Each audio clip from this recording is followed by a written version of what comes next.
Hi, this is Harold Gutmann. I cover North Carolina for the Durham Herald-Sun. I'm here with my colleague Steve Wiseman, who covers Duke.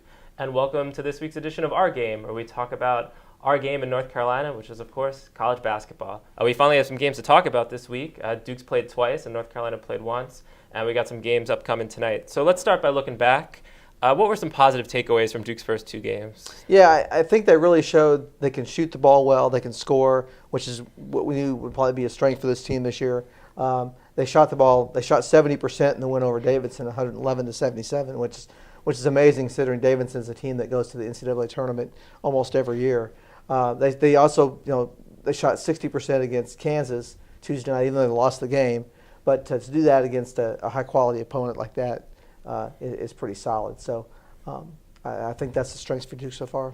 Yeah, I think, with North Carolina, it was really just a feeling of everyone can kind of take a step off the ledge for a second. There was a lot of kind of anxiety going into the season opener because they were missing two starters in P.J. Harrison and Leslie McDonald. And the way they shot the ball, they beat Oakland. They took a 37-point lead into the half. They shot better in the first half than they had in any half ever under Roy Williams in 11 seasons. So I think it just let people take a step back. So, Marcus Page is a pretty good point guard. James Michael McAdoo is one of the top front court players in the league. So there are some pieces there. So we don't have to worry as much as maybe we thought going in. Now let's kind of look at some concerns. What concerns did you have about Duke? Well, in the Kansas game particularly, they had a lot of trouble with rebounding, which we're afraid might be a problem this year with the way the team is comprised. There's no true center. So it's going to have to be a team effort for the Blue Devils to rebound this year. They can't count on somebody like Mason Plumlee in the middle to grab 10 or 12 rebounds a night.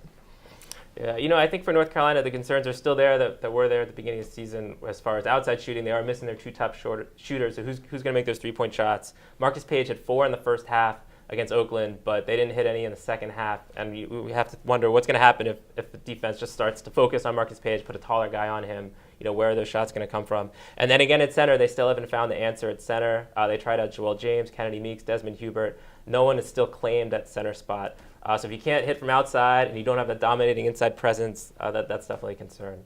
Now both Duke and North Carolina are playing tonight. Duke's got Florida Atlantic. North Carolina's got Holy Cross. Steve, what are you looking for in this game? Well, again, I'm going to see if they can rebound better, if the guards can add to the rebounding effort, and everybody's going to crash the boards more. And if they can play together on defense better communication, which they didn't have much against Kansas. Yeah, with North Carolina, Holy Cross, let's face it, they're not a good team. They're probably one of the worst teams on the schedule. So you'd like to see North Carolina come out, put the hammer down early. I'm actually more interested, they play Belmont on Sunday, who is one of those, I think they've been in the tournament the last couple of years. It's one of those teams where North Carolina, it's a team you got to beat. If you want to consider yourself an NCAA tournament team, maybe we saw with the teams in Chicago on Tuesday, you were there. I wouldn't put North Carolina on the level of like a Kansas, Kentucky, Duke, and Louisville, all of which North Carolina might have to play this year. But if you want to at least make the NCAA tournament, you got to beat teams like Holy Cross and Belmont, and you should probably do it without sweating too much. So there you have it. Thanks so much for joining us for this week's edition of Our Game, and we'll see you all next week.